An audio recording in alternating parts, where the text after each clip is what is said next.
Although we've done it before, landing on Mars is hard, and this mission is no different. The process to get from the top of the atmosphere of Mars to the surface we call entry, descent, and landing, or EDL. It takes thousands of steps to go from the top of the atmosphere to the surface, and each one of them has to work perfectly to be a successful mission. The process starts well above the top of the atmosphere of Mars. The cruise stage faces the sun. It also has its radio antenna, which faces Earth. But now we don't need the cruise stage. Its job is done. The next step, just 7 minutes before arriving to the top of the Mars atmosphere, is to separate the cruise stage. Before you hit the top of the atmosphere, though, the space capsule has to orient itself so that the heat shield is precisely facing the atmosphere. Now the fun begins. The vehicle is moving at nearly 13,000 miles an hour, but it's hitting the top of the atmosphere at a very shallow angle, 12 degrees. Any steeper, the vehicle will hit the thicker part of the atmosphere and will melt and burn up.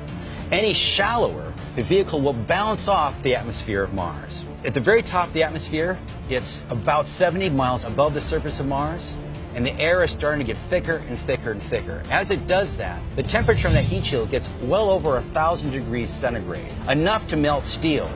Over the next 2 minutes, the vehicle decelerates at a backbreaking 12 Earth Gs, from 13,000 miles an hour to about 1,000 miles an hour. At about 10 miles above the surface of Mars, a supersonic parachute is launched out of the back of the vehicle. 15 seconds after the parachute inflates, it's time to get rid of the heat shield. 6 pyrotechnic devices fire simultaneously, allowing the heat shield to fall and tumble away from the vehicle, exposing the lander to the surface of Mars. 10 seconds after the heat shield is dropped, 3 pyrotechnically deployed legs are released and locked for landing. About a minute later, the landing radar is turned on, sending pulses toward the surface of Mars as the vehicle starts to try to measure how high it is above the surface and how fast it's going. At about a mile above the surface of Mars, the lander falls away from the back shell and lights its engines.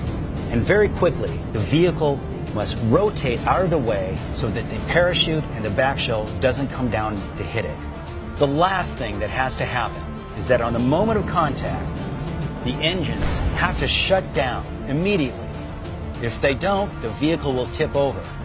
So if all the steps of entry, descent, and landing happen perfectly and we are safely on the surface of Mars, we'll be ready to do some exciting new science.